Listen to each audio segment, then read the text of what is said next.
నమస్కారం.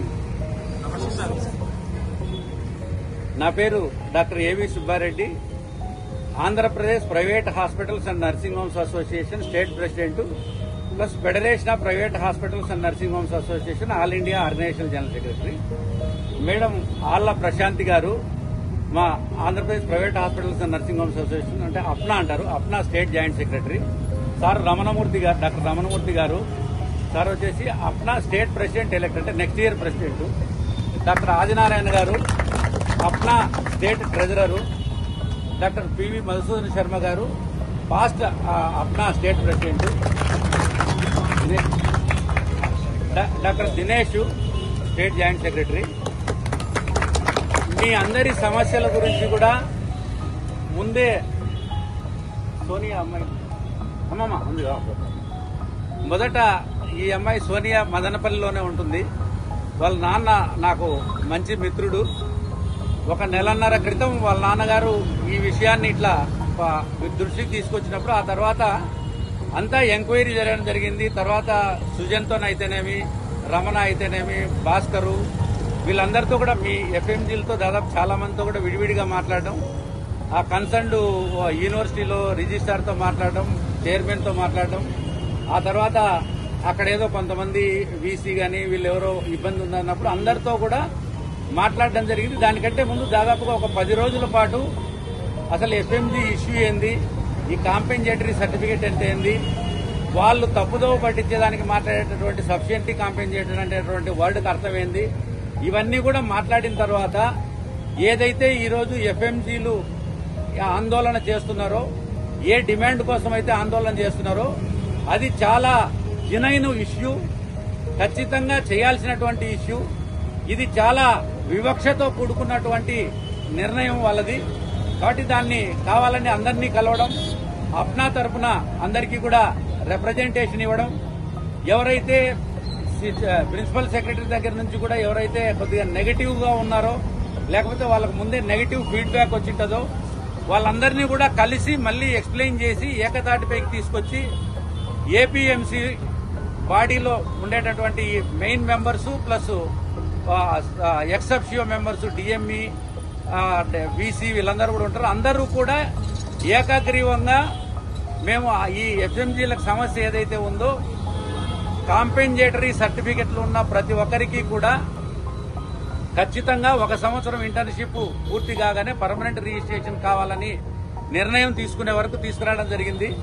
కానీ ఆ తర్వాత అయితే చాలా చాలా చాలా చాలా దురదృష్టకరం.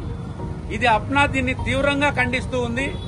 ఎందుకంటే ఏదైతే నిర్ణయం తీసుకున్నదో ఇది ఏపీఎంసీ గైడ్ లైన్స్ ఏదైతే ఉన్నదో ఏపీఎంసీ రూల్స్ ప్రకారం ఎఫ్ఎంజీలకు మేము ఆ కాంపెన్సేటరీ సర్టిఫికెట్స్ ఉన్నా కూడా 2 సంవత్సరాలు 3 సంవత్సరాలు ఇస్తామని ఆంధ్రప్రదేశ్ ఏదైతే తీసుకున్నదో, కానీ ఆంధ్రప్రదేశ్ అనేది భారతదేశంలో ఒక భాగమా, లేకపోతే ఆంధ్రప్రదేశ్ అనే దానికి సపరేట్ రాజ్యాంగం ఉందా, లేకపోతే ఆంధ్రప్రదేశ్ లో ఉండేటటువంటి ఏపీఎంసీలో ఉండేటటువంటి అధికారులే తెలివైన వల్ల ఏపీఎంసీ రూల్స్ రెగ్యులేషన్స్ ఏవైతే ఉన్నాయో వాటిని అర్థం చేసుకోవడంలో వీళ్ళకొక్కరికే చదువు వచ్చా, మిగతా రాష్ట్రాల వాళ్ళందరికీ కూడా చదువు రాదా? మరి వాళ్ళకి అర్థమైనటువంటి విషయం వీళ్ళకెందుకు అర్థం కాలేదు, వీళ్ళకి అర్థమైనటువంటి విషయం వాళ్ళకెందుకు అర్థం కాలేదు? మరి దేశం మొత్తం కూడా అన్ని రాష్ట్రాలకు కూడా ఎఫ్ఎంజీలకు సఫిషియెంట్ కాంపెన్సేటరీ సర్టిఫికెట్ ఉన్న ప్రతి ఒక్కరికి కూడా 1 ఇయర్ ఇచ్చి ఆ తర్వాత 1 ఇయర్ ఇంటర్న్షిప్ తర్వాత మరి పర్మనెంట్ రిజిస్ట్రేషన్ ఇస్తుంటే ఒక్క ఆంధ్రప్రదేశ్ మొత్తము మరి కాంపెన్సేటరీ సర్టిఫికెట్ ను డౌట్ పడడం అనేది నిజంగా ఇది చాలా దురదృష్టకరము. ఇది చాలా వివక్షతో కూడినటువంటిది. ఇది సభ్య సమాజము క్షమించరానిది. కాబట్టి ఖచ్చితంగా మీరెవరు కూడా అధైర్యపడనక్కర్లేదు. ఖచ్చితంగా జీవితంలో అనేటివి ఆటుపోట్లు ఉంటాయి. మనమందరం కూడా ఆ ఆటుపోట్లను తట్టుకొని నిలబడి గట్టిగా పోరాటం చేసినప్పుడు మాత్రమే మనం విజయం సాధిస్తాం. ఈ లోపల మనకు కొన్ని కష్టాలు ఉండొచ్చు.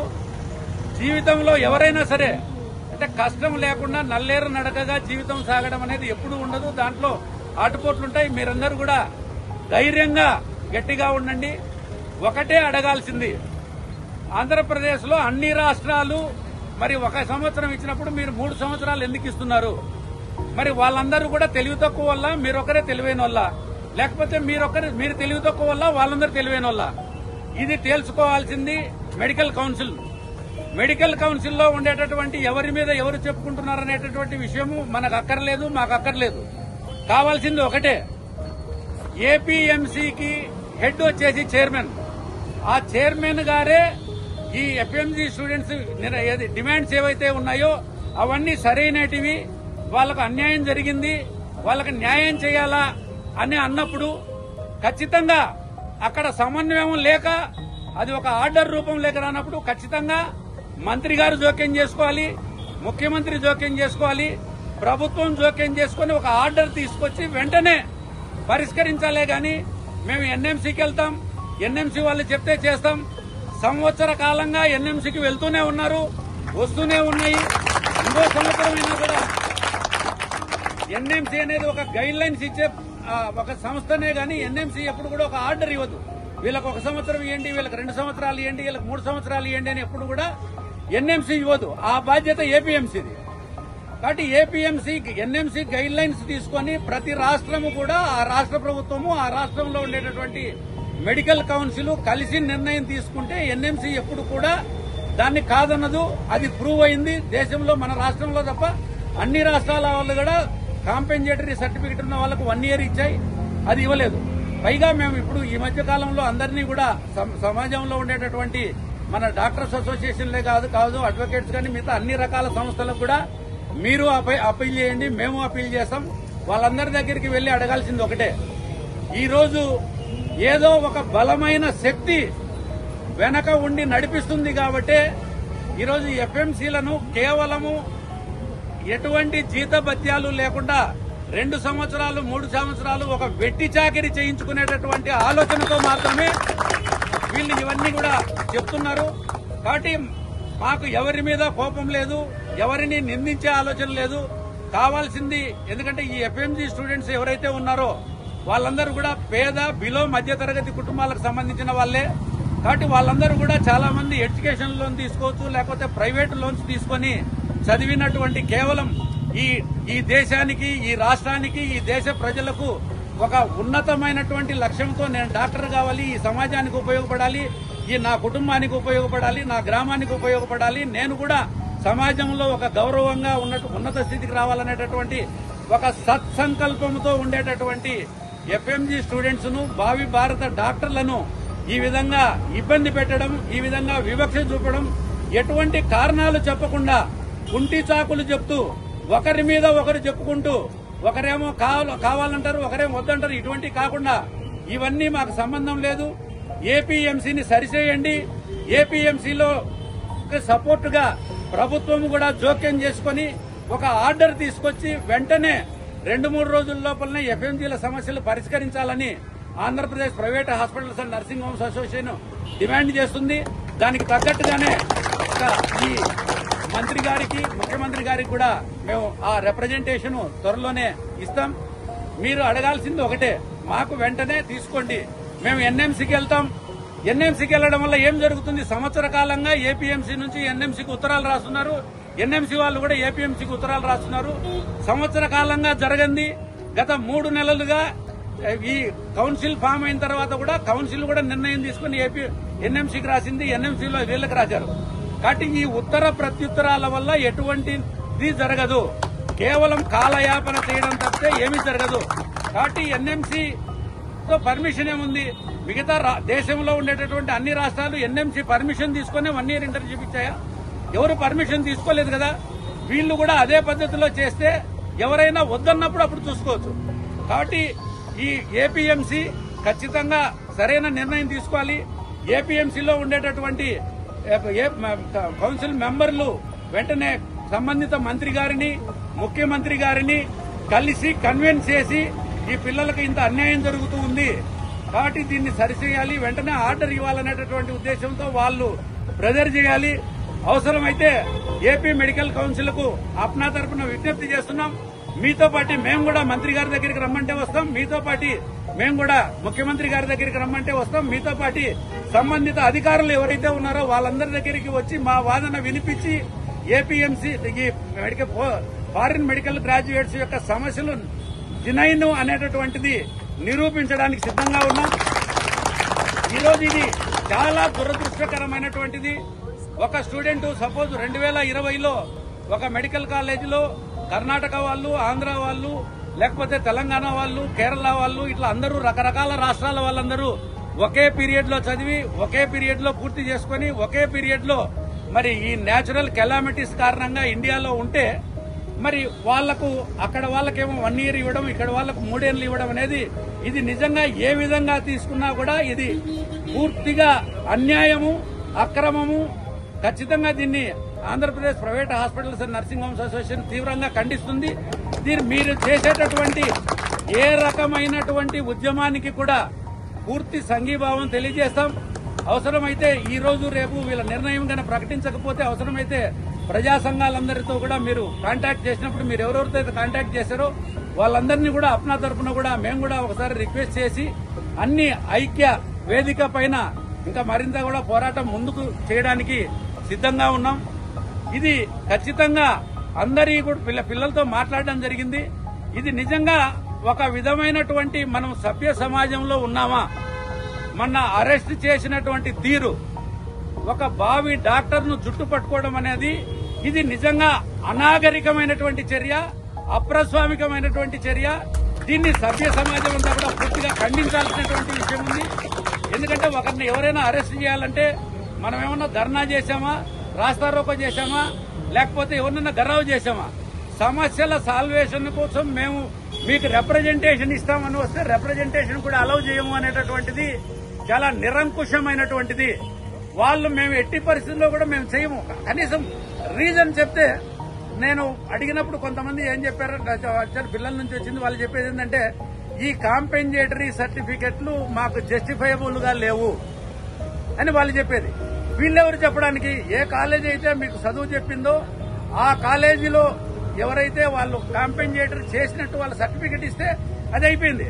ఆ విధంగా క్వశ్చన్ చేయడానికి వస్తే నువ్వు రిజిస్ట్రార్ ఎవరయ్యా, నీకు వాళ్ళ గవర్నమెంట్ ఇచ్చిన సర్టిఫికెట్ నాకు డౌట్ఫుల్ ఉంది, నువ్వు రిజిస్ట్రార్ కావాలంటే కుదురుతుందా? రిజిస్ట్రార్ను వాళ్ళు అపాయింట్ చేశారు. మనం అయ్యా బాబు నీ సర్టిఫికెట్, నీ అపాయింట్మెంట్ మాకు డౌట్ఫుల్ ఉంది, నువ్వు రిజిస్ట్రార్ కాదంటే కుదురుతుందా? చైర్మన్ గవర్నమెంట్ అపాయింట్ చేసింది, చైర్మన్ దగ్గర అయ్యా నీ సర్టిఫికెట్ నాకు చూపి, నీ సర్టిఫికెట్లు అయినా నీ ఫేక్ అనుకుంటున్నాం మేము, నీకు పాజిబిలిటీ లేదు, నీకు కెపాసిటీ లేదు, నిన్నెట్లా గవర్నమెంట్ అపాయింట్ చేస్తుందంటే ఒప్పుకుంటారా? అదేవిధంగా ఒక ఎన్ఎంసీ రికగ్నైజ్డ్ మెడికల్ కాలేజీలో మీరందరూ కూడా చదివారు. NMC recognised medical college compensatory certificate ఇచ్చిన తర్వాత వీళ్ళెవరు అడగడానికి? ఆ విధంగా ఎవరిని డౌట్ పడడానికి అవకాశం లేదు. ఒకవేళ నిజంగా మీకు డౌట్ ఉంటే మన ఎంబసీ ద్వారా వాళ్ళ ఎంబసీకి రాసి కన్సర్న్డ్ కాలేజెస్ వెబ్సైట్లకు వెళ్లి విత్ ఇన్ 2-3 days లో వెరిఫై చేసుకునేటటువంటి అవకాశం ఉంది. కాబట్టి ఆ విధంగా చేయకుండా బెనిఫిట్ ఆఫ్ డౌట్ కింద ఈ విధంగా ఉంచడం అనేది చాలా దారుణమైనటువంటి విషయం. దీన్ని అప్నా తీవ్రంగా ఖండిస్తుంది. నేను ఏపీఎంసీ అధికారులను కూడా చాలాసార్లు అడగడం జరిగింది, మెంబర్స్ ను కూడా అడగడం జరిగింది. అయ్యా బాబు మీరు బెనిఫిట్ ఆఫ్ డౌట్ కింద ఇవేమో వాళ్ళు కాంపెన్సేట్ చేయడానికి అవకాశం లేదు, వీళ్ళు 2 సంవత్సరాలు ఈడున్నారు, 2 సంవత్సరాలు అక్కడికి వెళ్లిన తర్వాత క్లినిక్స్ ఎట్లా కాంపెన్సేట్ చేస్తారు అని నీ డౌట్ ఏంది? నువ్వెవరు అడగడానికి? కాలేజీ వాళ్ళు చెప్పించారు. ఎందుకంటే ఆ కాలేజీలో ఉండేటటువంటి ప్రొఫెసర్లు కావచ్చు, ఆ కాలేజీ యాజమాన్యం కావచ్చు, వాళ్ళకు ఉన్నటువంటి రెప్యుటేషన్ ను పెంచుకోవడానికి కావచ్చు, లేకపోతే వాళ్ళ దగ్గర చదివిన పిల్లలకు అన్యాయం జరగకుండా ఉండాలనేటటువంటి రెస్పాన్సిబిలిటీతో వీళ్ళలాగా దొంగ కారణాలు వెతుకునేటటువంటి రెస్పాన్సిబిలిటీ లేని వాళ్ళుగా కాకుండా వాళ్ళ రెస్పాన్సిబిలిటీ ఉన్న వాళ్ళు కాబట్టి వీళ్ళందరికీ కూడా కాంపెన్సేటరీ అవర్స్ ఇచ్చారు. వీళ్ళకి అర్థం కాని విషయం రెండోది ఉంది, మనం ఇంతవరకు మాట్లాడండి. వాళ్ళు ఏమంటున్నారు, ఇప్పుడు ఫస్ట్ ఇయర్ లోనో సెకండ్ ఇయర్ లోనో ఇక్కడ ఆన్లైన్ లో చదివారు, దానికి సంబంధించినటువంటి క్లినిక్స్ ఏవి ఫార్మకాలజీనో మైక్రోబయాలజీనో ఏదో వాళ్ళు చదవలేదని వాళ్ళ ప్రకారం అన్నా కూడా మరి అవి చదవలేకుంటే తర్వాత ఎగ్జామ్ పెట్టారు కదా, ఎగ్జామ్ పెట్టిన తర్వాత ఇండియన్ లైసెన్సింగ్ ఎగ్జామ్ పాస్ అయిన తర్వాత మీకు క్వాలిఫికేషన్ ఉంది. ఇంకా అవి చదవకపోతే ఇక్కడ పాస్ అయ్యేటటువంటి అవకాశం లేదు. పాస్ అయిన తర్వాత మళ్ళీ వెనక్కి వెళ్ళి నాకు తృప్తి లేదు, మీరు చదవలేదనడం అనవసరం. ప్లస్ రెండోది, ఒకవేళ అనాటమీ, ఫిజియాలజీ, బయోకెమిస్ట్రీ లేకపోతే ఫార్మకాలజీ, ఫిజియాలజీలో వాళ్ళు చదవలేదని మీరు చెప్తూ ఇక్కడ ఇంటర్న్షిప్ చేసి ఇంటర్న్షిప్ లో గాడిద చాకరీ చేయమని చెప్తున్నారు. ఒకవేళ నువ్వు అనాటమీ ఫిజియాలజీలో చదవలేదా, మెడికల్ కాలేజీలో మేము చదువు చెప్పిస్తామంటే దాంట్లో ఒక అర్థం ఉంది. మెడికల్ కాలేజీలో మనం వాళ్ళ ప్రకారం మిస్ అయిన క్లినిక్స్ ఏదో ఫార్మకాలజీనో పెథాలజీనో మైక్రోబయాలజీనో ఉంటే ఆ ఫార్మకాలజీ పెథాలజీ మైక్రోబయాలజీకి సంబంధించినటువంటి సబ్జెక్టుకు సంబంధించినటువంటి ఇండియన్ లైసెన్సింగ్ ఎగ్జామ్ వాళ్ళు పెట్టారు. దానికి సంబంధించినటువంటి క్లినిక్స్ థియరీ అన్ని మీరు పాస్ అయ్యారు. పాస్ అయిన తర్వాత వీళ్ళు చదువుకోలేదనడంలో అర్థం లేదు. ఆ విధంగా అనుకుంటే మీరు రిజిస్ట్రార్ను కూడా అడగచ్చు, చైర్మన్ కూడా అడగచ్చు. అయ్యా బాబు నీ డిగ్రీ గ్యారంటీ ఏముంది, నువ్వు అప్పుడు కరెక్ట్ గా చదువుకున్నాను, నేను కాలేజీలోనే చదువుకున్నానని వాళ్ళు సర్టిఫికేట్ తీసుకొస్తారా? మళ్ళీ కాలేజీకి వెళ్లి వాళ్ళని ఏ విధంగా డాక్టర్లుగా గుర్తించాం, వాళ్ళకి ఏ విధంగా ఉద్యోగం వచ్చింది, వాళ్ళ కాలేజీ ఇచ్చినటువంటి సర్టిఫికేట్ ఆధారంగానే. అదేవిధంగా మీరు చదువుకున్నటువంటి మీ కాలేజీ కూడా వాళ్ళ అక్కడ ఉన్నటువంటి ఆధారంగా మీకు కంప్లీషన్ సర్టిఫికేట్ ఇచ్చింది.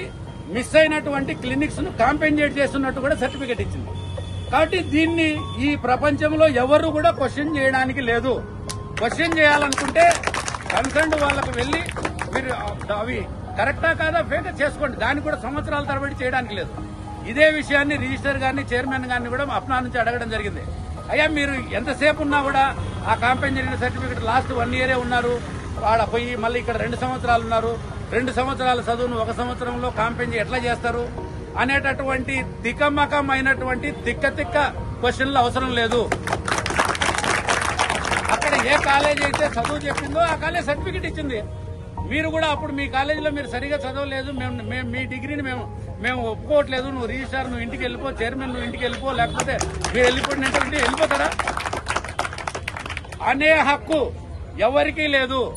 కన్సర్న్డ్ కాలేజీ ఇచ్చిన తర్వాత అది సఫిషియెంట్లీ కాంపెన్సేటెడా, ఇన్సఫిషియెంట్లీ కాంపెన్సేటెడా, సఫిషియెంట్లీ కాంపెన్సేటెడ్ కు ఇన్సఫిషియెంట్లీ కాంపెన్సేటెడ్ లేకపోతే కాంపెన్సేటెడ్ అనే పదానికి ఒక రిడిక్యులస్, కేవలం ఒక విధమైనటువంటి వాళ్ళు చేసిన తప్పులను కప్పిపుచ్చుకోవడానికి చేసేటటువంటి ఇది మాత్రమే. కాబట్టి దీన్ని మనం అందరం కూడా మళ్లీ ఒకసారి మీరు స్టూడెంట్స్ తరఫున మా తరఫున కూడా మళ్లీ ఒకసారి మంత్రి గారిని కలుద్దాం, ముఖ్యమంత్రిని కూడా మీరు కలవండి, మా వేలో మేము కూడా ప్రయత్నం చేస్తాం. కాబట్టి ఖచ్చితంగా మీ సమస్యను సాల్వ్ అయ్యే వరకు కూడా ఖచ్చితంగా అప్నా మద్దతుగా నిలుస్తుంది.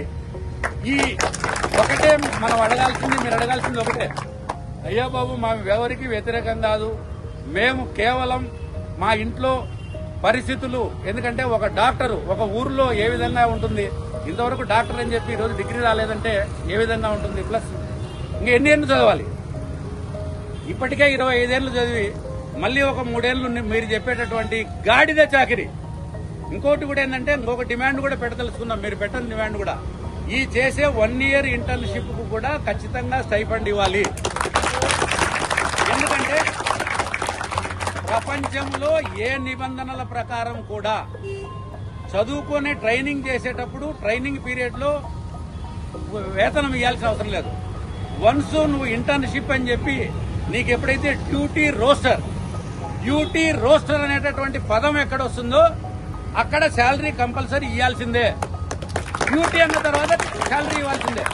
ట్రైనింగ్ అంటే శాలరీ ఇవ్వనక్కర్లేదు. మీ అందరికి కూడా ఇంటర్న్షిప్ లో ఏం చేస్తారు, ఆడ నోటీస్ బోర్డులు పెడతారు అంటే డ్యూటీ రోస్టర్ అని. డ్యూటీ రోస్టర్ అని ఎప్పుడైతే పెడతారో ఈ 1 year కూడా ఇవ్వాల్సిందే. కాబట్టి దీన్ని కూడా అప్నా తరఫున డిమాండ్ తీసుకురావాలనుకుంటున్నాం. ఇప్పుడు ఈ టైంలో మనం అటువంటి డిమాండ్లు పెడితే పక్కదో పడుతుంది. కాబట్టి మన సమస్య సాల్వ్ అయిన తర్వాత ఖచ్చితంగా ఇంటర్న్షిప్ లైన్లో కూడా వాళ్ళు అమెరికాలో చేశారా, చైనాలో చేశారా, రష్యాలో చేశారా, ఫిలిప్పైన్స్ లో చేశారా అనేది అవసరం లేదు. నీ హాస్పిటల్లో డ్యూటీ చేస్తున్నారు, నీ హాస్పిటల్లో నువ్వు అడ్మిట్ చేసేటటువంటి పేషెంట్స్ కు ట్రీట్మెంట్ ఇస్తున్నారు, వాళ్ళు డ్యూటీ చేస్తున్నారు. కాబట్టి డ్యూటీకి తగినటువంటి వేతనం ఇవ్వాల్సిందే. ఇది చట్టంలో ఉండేటటువంటిది. కాబట్టి ఖచ్చితంగా ఇవ్వాలి. ఈ వాళ్ళు అక్కడేదో అనాటమీనో ఫిజియాలజీనో బయోకెమిస్ట్రీనో మైక్రోబయాలజీనో వాళ్ళు మిస్ అయినారని మీరు చెప్తూనే అవి చెప్పించకుండా వాళ్ళతో డ్యూటీ చేయించడం ఏంది? మీరే ఒకవైపు ఏం చెప్తున్నారు, వాళ్ళు చదవలేదు అంటున్నారు. మరి చదవని వాళ్ళని తీసుకెళ్లి ఇంటర్న్షిప్ లో కూర్చోబెట్టి ట్రీట్మెంట్ ఎందుకు చేయిస్తున్నారు? ఈ కాంపెన్సేటరీ ఉందా లేదా అనేది ఎగ్జామ్ పెట్టేటప్పుడే చూసుకొని ఉండాలి. ఎగ్జామ్ పెట్టి పాస్ అయిన తర్వాత ఇంకా అడిగేటటువంటి అర్హత లేదు. దీన్ని మనం బలంగా అడుగుదాం. ఒకటే అడగాల్సింది, మేము ఎన్ఎంసీకి పోతాం, ఎన్ఎంసీని ఒప్పించుకొని వస్తామంటే కుదరదు. మీరు కేవలం మమ్మల్ని మభ్యపెట్టడానికి, మమ్మల్ని మోసం చేయడానికి కేవలం ఎన్ఎంసీ పేరు వాడుతున్నారే గాని నిజమైనటువంటి చిత్తశుద్ధి ఉండింటే ఎప్పుడో ఎన్నో రోజులైంది, ఇప్పటికే ఎన్ఎంసీకి వెళ్ళిండాలి. ఇప్పుడు ఉద్యమం పెద్దదైంది కాబట్టి కంటి తుడుపు చర్య కోసం మేము ఎన్ఎంసీకి పోతుండడం వల్ల ఎటువంటి ఉపయోగం ఏం లేదు. మీరు ఎన్ఎంసీకి వెళ్తారా, ఎన్ఎంసీలో సపరేట్ గా రాజ్యాంగం మార్చుకుంటారా, లేకపోతే రాష్ట్ర ప్రభుత్వంతో మాట్లాడి మీరు సపరేట్ జీవో తీసుకొస్తారా, ఇవన్నీ మాకు సంబంధం లేదు. ఈ పేద మధ్యతరగతి ఏవైతే ఉన్నాయో ఆల్రెడీ వైద్య రంగం అనేది చిన్న హాస్పిటల్స్ ఇప్పటికే సమస్యలు చుట్టుగుండంలో ఉన్నాయి. మరి వెంటనే గన పరిష్కారం చేయకపోతే ఒకప్పుడు రైతుల ఆత్మహత్యలు, చేనేత కార్మికుల ఆత్మహత్యలు చూసాం. ఈ ఫారిన్ మెడికల్ గ్రాడ్యుయేట్స్ కూడా ఆత్మహత్యల పరంపర స్టార్ట్ కాకముందే, ఇటువంటి భావి భారత వైద్యుల యొక్క భవిష్యత్తు ప్రశ్నార్థకం కాకముందే ఖచ్చితంగా రాష్ట్ర ప్రభుత్వాన్ని అప్నా డిమాండ్ చేస్తుంది, మంత్రి గారిని అప్నా డిమాండ్ చేస్తుంది, ఏపీఎంసీ చైర్మన్ ను, ఏపీఎంసీ మెంబర్లను, ఏపీఎంసీకి సంబంధించిన అధికారులను, సంబంధిత అధికారులను, ప్రభుత్వాన్ని అప్నా డిమాండ్ చేస్తుంది. మాకు కారణాలు అవసరం లేదు, మీ సానుభూతి మాకు అవసరం లేదు. మాకు కావాల్సింది మా బతుకు తెరువు, మమ్మల్ని మా చదువుకు గుర్తించివ్వండి. మరి గత 15 సంవత్సరాలుగా మనకు ఎఫ్ఎంజీల్లో ఇక్కడికి వచ్చిన తర్వాత ఇండియన్ లైసెన్సింగ్ ఎగ్జామ్ లో ఏ సంవత్సరం ఎంత శాతం ఉత్తీర్ణత ఉంది అని తీసుకుంటే 12%, 15%, మాక్సిమం ఎప్పుడో 33% ఉంది. కాబట్టి ఇది ఎందుకు జరుగుతుంది అంటే వెనక ఏదో ఒక శక్తి పనిచేస్తూ ఉంది. ఫారిన్ మెడికల్ గ్రాడ్యుయేట్స్ మీద ఒక వివక్షతో అక్కడికి వెళ్లకుండా ఆపడం కోసం ఆ ఎగ్జామ్ ను కూడా ఈ రోజు మేనేజ్ చేసి టఫ్ గా పెట్టించేటటువంటి పరిస్థితి ఇక్కడ ఉంది. అంత టఫ్ గా ఉండేటటువంటి ఎగ్జామ్ పాస్ అయినటువంటి మేధావులు, వైద్య పరిజ్ఞానం కలిగినటువంటి విద్యార్థులను ఈ విధంగా మరి సతాయించడం అనేది, ఈ విధంగా శిక్షించడం అనేది కరెక్ట్ అయినటువంటి పని కాదు. కాబట్టి దీన్ని అప్నా తీవ్రంగా ఖండిస్తుంది. వెంటనే కుంటి సాకులు చెప్పకుండా, ఎన్ఎంసీ పేరు చెప్పకుండా, లేకపోతే ఎవరో మేము చేయాలనుకుంటున్నాము ఇతరులు అడ్డుపడుతున్నారనేటువంటిది కాకుండా ఏపీఎంసీ మెంబర్లు, ఏపీఎంసీ చైర్మన్, సంబంధిత వైద్య శాఖ మంత్రి, ముఖ్యమంత్రి గారు అందరూ కూడా జోక్యం చేసుకుని, అందరూ కూడా ఏకతాటి మీదకి వచ్చి ఈరోజు జరిగేటటువంటి అన్యాయాన్ని పరిష్కరించి ఈ ఫారిన్ మెడికల్ గ్రాడ్యుయేట్స్ న్యాయసమ్మతంగా అడిగేటటువంటి డిమాండ్ను నెరవేర్చి వాళ్ళ భవిష్యత్తులో వాళ్ళు కూడా సగౌరవంగా జీవించేలాగా, ఈ దేశానికి ఉపయోగపడేటటువంటి డాక్టర్లుగా వాళ్ళని తీర్చిదిద్దడం కోసం